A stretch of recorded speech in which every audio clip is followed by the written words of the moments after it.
Hello everyone and welcome to week 2 of the TBL. Now week 1 was tough. We had some personal issues that have been dealt with and are being handled, so I don't want to make excuses. I don't want people to think that I lost or threw the match because I don't think my opponent deserved to win. He prepped better than I did, and I have to admit that he did a very, very good job in reading what I was going to bring. And I don't know how. Admittedly, I looked at his team the other day. I was like, I can't believe I didn't see Trick Room on this team. But I didn't. I didn't prep for it, and and you can see what happens when you don't prep for that. So this time we took more time. We had some more time to work with. So we ended up taking a little bit of our extra time and prepping this team a little bit more interestingly. So we're going to use the TBL the same way we've always used the TBL. TBL is a league for fun. These sets are going to be zany. They are going to be crazy. They are going to be so specific. They can only work once and in one context. But we are going to make that happen. And so here we go. I'm not going to waste any more of your time. Liquor Tomb, the Spiritomb, is going to be holding the leftovers. Is going to be max defense, max special defense, calm nature with 4 speed in case he tries to speed creep me. I guess I should go through my opponent's team first. That's probably the thing I do usually. Zygarde 50%, which if you don't know, in the UBLN this thing has 8 kills in 3 weeks. So this thing already looking like a threat in different leagues. Celesteela, Gengar, Magnezone, Shaman, Whimsicott, Quagsire, Drampa, Regice, Armaldo, and Mega Medicham. Now this is an incredible draft, but he's got some interesting speed tierings where he's missing like there's a big gap between 61 and 95 where I kind of get to take advantage of that a little bit with some of my Pokemon. So, but a lot of his things are between like 35 and 45, and so you'll note that like an uninvested Quagsire will get outsped by a 4-speed Spiritomb if he doesn't put anything into it. So I did that. Now we are going to be holding leftovers. We have Infiltrator in case he does run sub on something, which I could see him sub Whimsicott, sub Shaman, sub Celesteela, I don't know. But if he does do that, we do have Infiltrator. We are going to be running Toxic and Will-O-Wisp with Pain Split and Foul Play. We have no HP investment in order for Pain Split to maximize the amount of damage it's going to do to the opponent, because my HP is going to be as low as possible and his HP is going to be as high as I assume it's possible. Foul Play, obviously there because we needed some sort of offensive move, and he's got some Pokemon that are really, really strong physical attackers, like Celesteela and Zygarde and Mega Medicham.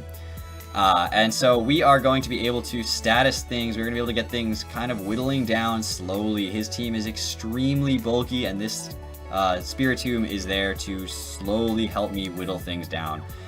Toxic and Quagsire, which did have a Lumberry last week, so you have to watch out for that. Toxic Regice, burning Mega Medicham, burning the Armaldo or the Celesteela or the Zygarde would be huge. So we've got some answers there. I think this Spiritomb is really supportive. It's not going to be doing a ton of damage or anything like that, but it will be doing a lot of passive damage, and it will be helping me out in whittling his team down. The other thing that's going to be helping me whittle his team down is obviously Stealth Rock. So Cradily is coming this week with leftovers. Obviously Storm Drain for the ability. Giga Drain, Recover, Stealth Rock, and Mirror Coat Giga Drain again for the Quagsire. But it can handle things like the Armaldo, it's neutral. Zygarde, it's neutral, so it looked like a good option. Obviously, this thing gets hard-walled by Celesteela. Now, the reason that I'm running 100 defense and 244 HP, or 100 special defense, excuse me, and 244 HP is because Celesteela, if it is special, with Flash Cannon, this can survive that, and it can Mirror Coat back and Oko Celesteela. I also have Recover, and that'll help me just with longevity, so the Spiritomb can come in, get the poison off, and then I can bring in the Cradily and get some recovers off, and it'll all work out. We are running a Bold Nature with 148 physical defense in order to take some hits on the physical side. 12 speed in order to outspeed anything that he's trying to speed creep me with, and additionally outspeed Armaldo. So, an uninvested Armaldo. So, the little bit of speed actually does matter on this Cradily. It's funny that my Pokemon that have speeds in the 30s to 40s have like speed investment that I'm like, no, this matters. But special attack with 4 is not that important, but it does Oko Quagsire with a Giga Drain, which would be huge. Next up, we have Entei. Entei is going to be holding the Gracium Z this week. It's going to be a special Entei. Calm Mind, Fire Blast, Hidden Power, Ice, and Solar Beam. 220 speed with a positive speed nature. Allows to outspeed everything that is below base 100 on his team, so Zygarde and down. And Shaman, if it is not timid. Obviously, Shaman has speed ties with Entei, but if it's not timid, then I will outspeed a modest Shaman. Now, Fire Blast is huge for getting those. It was necessary for a couple of Okos. Calm Mind is big because it gets me the special attack boost that I need, because my special attack is admittedly kind of meh. Now, the reason I went special this week is because I wanted that Solar Beam Grass CMZ for the Quagsire. Really does handle that very, very well. And Fire Blast, if I can get a Calm Mind up, does so much work to his team, and the things that resist it don't want to take the other moves that I have, like Hidden Power Ice. So Zygarde 50%, yeah, you're not taking a Hidden Power Ice very well. Shaman, don't want a Fire Blast. Whimsicott's not taking a Fire Blast. Magnezone doesn't want to take a Fire Blast. Gengar doesn't want to take a Fire Blast. I mean, this thing, obviously Regice, if it does come, is super specially defensive, and Fire Blast is not going to do that much, but Regice can't really touch me either, so I'm going to end up being able to Calm Mind in its face a couple times and get some big Fire Blast off on that as well. So this thing is going to be able to take those, to dish out some damage. As the first two Pokemon were much more supportive, this one is going to be taking a much more offensive role. Going back towards the supportive side of things, we do have a very interesting Mandibuzz. This is Bonehead the Mandibuzz, holding the leftovers, Brave Bird, Knockoff, Roost, and Defog. It has 36 attack and an adamant nature, which guarantees an Oko on an uninvested Medicham, as well as guaranteeing an Oko on Mandibuzz. Not Mandibuzz. What did I just say? Whimsicott. I don't know why I said Mandibuzz. Guarantees an Oko on Whimsicott, so with Brave Bird. So this thing has the knockoff. It can use that whenever it needs it. It has some offensive investment, but it also has a ton of bulk. So it's 244 HP, 60 defense, and 164 special defense allows it to take pretty much every hit from everything, roost off any damage that comes its way, knock off the items of other Pokemon, and generally be just helping me whittle things down. The 4 speed is admittedly just where that fell. I just had 4 leftover EVs, so I had them put into speed, because why not? Next up, we have Megalopunny, Cheerleader, holding obviously the Lopunny. It's going to have Q-Charm, making it female again. We'll see if I decide to continue on with Q-Charm. It didn't work last week, but that's not surprising. He used a special attack, and that is what it is. This is going to be a workup, Baton Pass, Drain Punch, Ice Punch, Megalopunny. Between Drain Punch and Ice Punch, it does so much damage to his team, and if I can get a workup off, then I can get access to that +1 attack, and Drain Punch is going to be doing so much to his team. Ice Punch, Okos, Zygarde if I can get up to +1. Because I'm not running max attack, I'm running 4 attack, I'm running a Careful Nature with no investment in it, and I'm running max HP and max speed. And the reason that I am running max speed is because I actually outspeed a Choice Scarfed Celesteela by 1 point with max speed. So this thing is going to be able to take hits more than my opponent is going to expect it to.